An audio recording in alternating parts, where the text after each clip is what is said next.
Welcome on into the Fantasy Football Forge Week 14 running back rankings. Wide receiver video should have already come out, so check that out. We are on to the running backs. We got the quarterbacks and the tight ends coming out tomorrow. Thank you so very much for watching the video. Please don't forget to like it. It really helps in the algorithm, so I'll come out and ask for that right out of the gate. But you can feel free to wait and see if you actually like it before you give a like. That's, of course, understandable. But guys, we've got some injuries. We've got some interesting usage information. We've got how did I do with my loves and my fades last week, and then we've got my loves and my fades in the rankings for this week all coming up. You can find these rankings up on the website, www.theffforge, throughout the week. They get updated throughout the week, and you can also find my most recent updates to them here with any questions that you have for start-sit types of questions live streaming here on YouTube on Thursdays, 1.5 to 2 hours prior to kickoff, and 3 hours prior to kickoff every Sunday morning. I'm here to help you out, hopefully. And so let's get on to some of the injury situations here. We've got Aaron Jones with a shoulder injury. I am currently ranking him. It is said to be day to day, so we will see on that. Didn't he already injure that shoulder like 2 weeks ago? Maybe I'm imagining that. Maybe that's somebody else. And then we've got Tyrone Tracy with an ankle injury. Wasn't able to put much weight on that. That was on Monday night. They have a bye week, so we'll see where that is in a week from now. But looks like he might be missing some time. Then we've got the interesting usage information. This does come from the J.J. Zachariason information dump that he puts out there, or a data dump that he puts out there every Monday morning. So it's good stuff. Check it out. I go through it, sift through it, see what's going to be important for us going forward, I believe at least, and maybe give a little bit more context to some of it as well, as it's just a data dump. It's not an information dump like I always like to try to call it. So I try to put some information behind the data, at least when I feel it's relevant. So let's get to that. Kansas City's backfield, Hunt had outsnapped Pacheco 42 to 20 snaps. Javonte Williams' usage on the ground has been great, but he has not seen a 10+% target share since week 7. We know how important those targets are, how much they help the floor, especially in games where you're not getting touchdowns, which also, I believe, has been an issue for Javonte Williams as of late. But nonetheless, I mean, he's still been solid. Samaje Perine did return to the Cincinnati backfield, and that did heavily impact Chase Brown's usage. So, he's not as slam dunk of a play as he had been. At the same time, got a really good matchup this week, so we're just going to pretend like we're not concerned. Kyle Manangai has taken over, but he has taken over 50% of the rushing share for 2 straight weeks there in that backfield, something that we thought might happen coming into the year. It definitely didn't start out like that, but Kyle Manangai, since their bye week, since week 5, his role has been, actually, I think there was like 1 week where it didn't matter after the bye, and then his role has started to increase, and then the last 2 weeks, it's really looked a lot more like the early days in Detroit when Jahmyr Gibbs was still a rookie, that most of that first season, he was still running behind David Montgomery in a pretty split backfield. It's starting to look like that's where DeAndre Swift is, and Kyle Manangai is now that David Montgomery. So, promising. I'm not fully buying, but pretty heavily buying. He sat on my bench last week, could have used him, but I still want to. I think I played 3 teams that are all number 1 in the leagues, and I beat them all. If not number 1s, they're all like playoff, very good teams, and I beat them all. Not that all my teams suck, but pretty proud of that. All right, so Chuba Hubbard outsnapped Rico Dowdle. I did see this potentially kind of coming with Rico Dowdle's inefficiencies as of late. We did see Chuba's role kind of gaining some steam, but then out of nowhere, it really, really turned into, all of a sudden, it's Chuba Hubbard's backfield again. I don't know for sure if that's going to be the thing going forward, but he did outsnap him. In terms of opportunities, which is what we care even more about for fantasy football, although, once again, it's just like targets. You can't score without being on the field as a running back. You got to get out on the field first.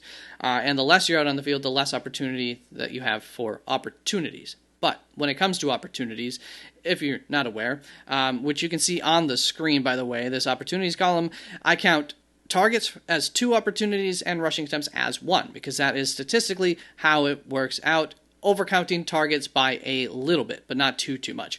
Rico Dowdle saw 22 opportunities and Chuba saw 21, so truly a split in terms of the opportunities, but Rico did end up out opportunitying Chuba Hubbard still.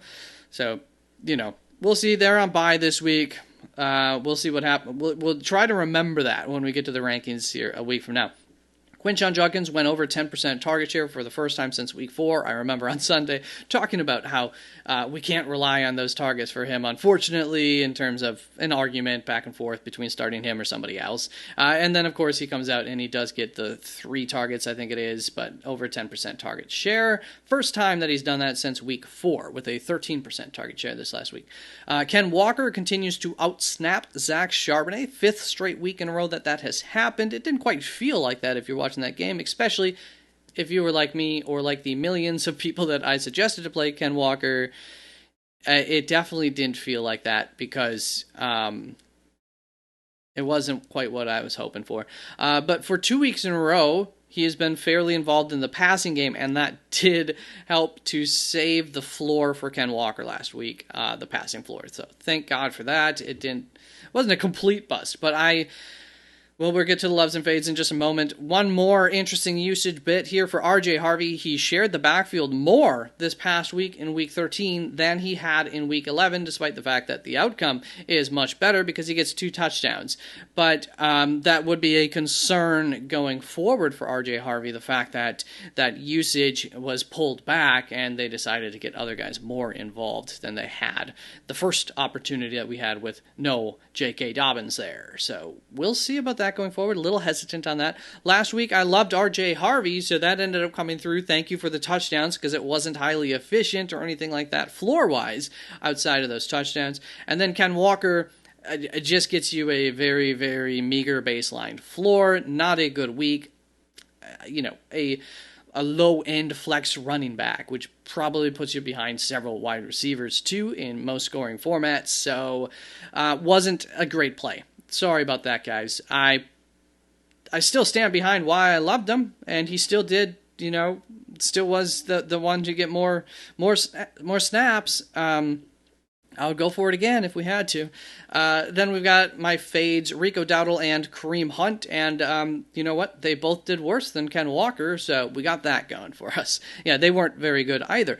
So good job on the fades and split on the loves there. A little bit of luck-ish for RJ Harvey. I do consider touchdowns to be more luck than not, but they're also a little bit more guaranteed for running backs in a sense than wide receivers for the most part. Let's get on to the rankings. I just revealed the first tier over there. We did the interesting usage, the loves and the fades. So yeah, this is where we're at over here. The fantasy points column, average fantasy points per week with a twist of consistency. Consistency matters, folks.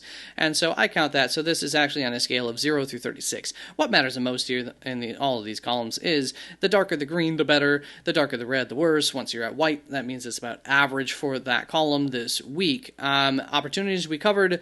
The spread helps us to find guys who might be getting a good amount of rushing opportunities down the stretch because they have a big, lead over the opponent, and the opposite case scenario here. So can Bijan Robinson catch balls out of the backfield? Yes, so we're a little bit less concerned about this big spread than we would be for someone like Derrick Henry or something like that. And then the implied point total, of course, gives us a good idea of that touchdown upside for them. So all these are just data points. They don't determine the rankings, but they help guide them. Devon Achane, I've got as my running back 1 this week, although a little bit of concern. New York Jets, Devon Achane also coming off a week where he doesn't catch a whole lot of targets. New York Jets, teams don't target the running backs a whole lot against them, but yeah, whatever. Then I've got Jonathan Taylor right behind that against a surprisingly, solid defense this year in Jacksonville, but nonetheless, it's JT. James Cook, Jahmyr Gibbs, Bijan Robinson, Bucky Irving all the way up here, Josh Jacobs, Kyren Williams, Chase Brown all the way up here. We talked about that a little bit with the interesting usage. Quinshon Judkins all the way up here after fading him for several weeks. And Breece Hall, hey, it's been pretty good. Those targets have been coming to some extent. Going up against Miami, it's a really good rushing defense, rushing matchup. So we love that. I am going to love Quinshon Judkins this week.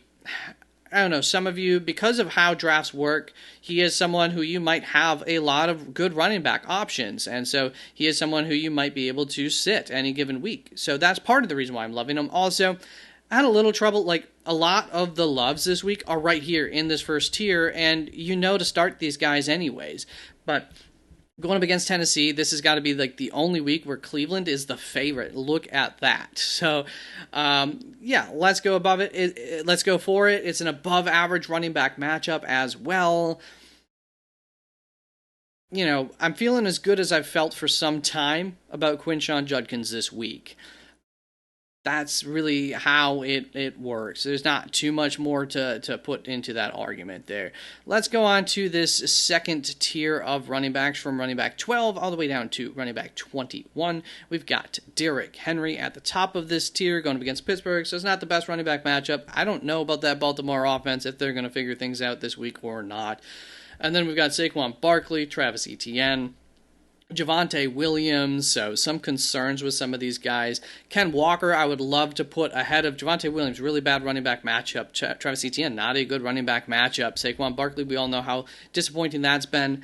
But, you know, Derrick Henry, they still deserve to be ranked around this area. And for Ken Walker, the opportunities are still limited. He is still in a heavy enough split, and they don't run quite enough that I feel or felt confident enough to push him ahead of these guys.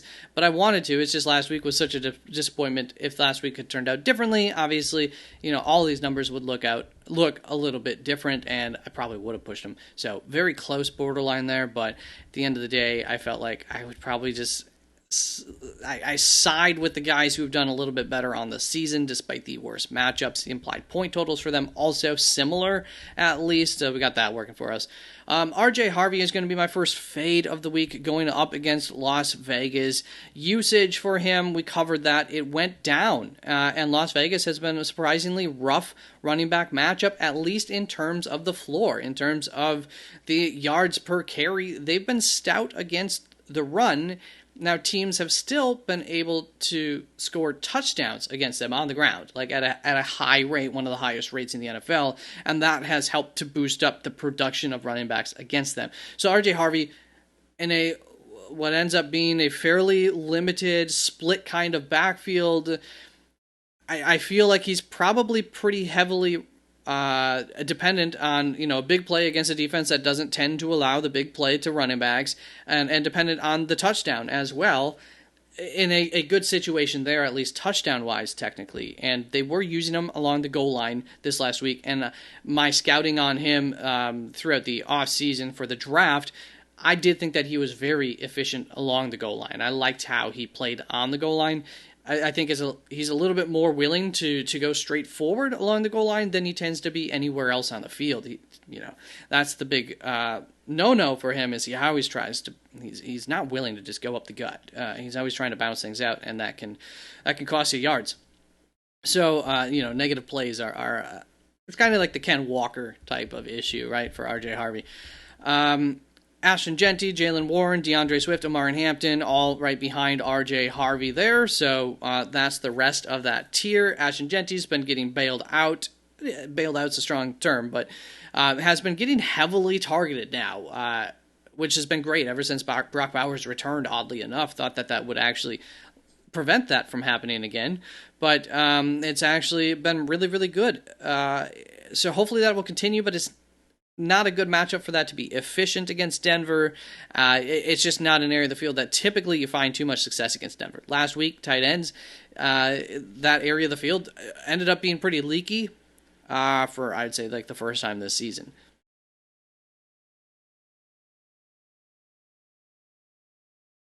That will bring us on to this next tier from my running back 22 down to 32. We've got Aaron Jones up here going up against Washington. Their defense did look good last week. Devin Neal right behind that. You know, I'm pretty confident about these guys. The confidence quickly runs out here. Kareem Hunt right behind that, going up against Houston, tough matchup there. Zach Charbonnet going up against Atlanta, good running back matchup. Hunting for that touchdown yet again from him. Tends to work out more often than not. Then I've got Chris Rodriguez right behind that, loving him this week. Him, Kyle Monangai, two guys who I am concerned that maybe they should be a little bit higher up, even as high up as running backs 22 and 23 in either order really here between the two of them. I decided to love Chris Rodriguez because I do think Kyle Mananga is going to get plenty of love throughout the week. People are going to be very excited to get him in their rosters. I would have some concerns about that going up against Green Bay. The only reason I'm not fading Kyle Mananga before we get to why I'm loving Chris Rodriguez is because, like, the not Omarion Hampton,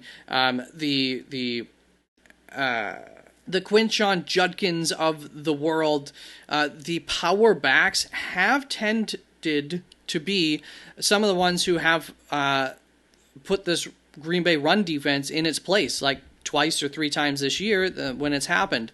So I do think that between him and DeAndre Swift, yeah, maybe this matchup actually does favor Kyle Mananga a little bit more, but also, I'm concerned about that. Also, something I didn't quite think about, Devontae Wyatt gets injured for Green Bay, not going to be playing this week or anytime soon, and so that definitely hurts the run game, almost certainly. So there is that opportunity there as well.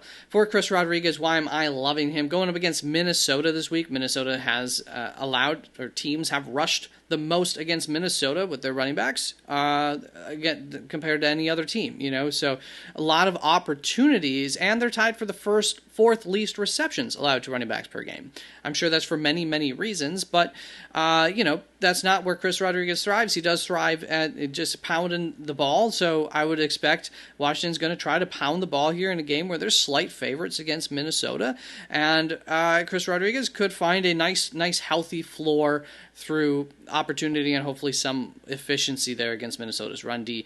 So that's why I'm loving Chris Rodriguez this week, just giving him a little boost, little push towards maybe playing him this week if you've got some decisions to make. I would play these guys over Woody Marks. I still don't trust that offense, but the opportunities have been there, so there's always the chance that Woody Marks could end up having a good week, get that touchdown for you as well. Bad night right behind that. Really, really bad running back matchup. David Montgomery. Dallas's run defense is better now, and it hasn't been great for David Montgomery, so I'm not getting too excited about this, but obviously a touchdown possibility. Ken Gainwell, I am going to fade this week because, same with RJ Harvey. Part of the reason I faded RJ Harvey was he's ECR running back 13. I felt like due to the 2 touchdowns, the rankers getting a little too bold on him, at least early on in the week. Maybe they'll end up pushing back when they look at things a little bit more, but I don't like to rely on getting 2 touchdowns from anybody, unless it's Davante Adams maybe. Then we got Ken Gainwell, who the rankers also have up at ECR running back 25 here early on in the week, and his usage returned all the way back to his season-long baseline. Actually, on his average is a little bit higher than that because of a couple weeks where he's gotten a lot of usage, 1 week due to an injury. So, we're just expecting the same Ken Gainwell now going forward that we had ranked down in the 40s, really. So 25 feels way too high for me. 31 here, also still even concerned about that. Baltimore's defense has been better than it had been early on in the season, and more reason to think that that stays the same for Ken Gainwell in terms of he doesn't reprise the split backfield that we saw 2 weeks ago. Was that Jaylen Warren had been coming back from an injury 2 weeks ago. And also, Ken Gainwell had come off of a very productive game.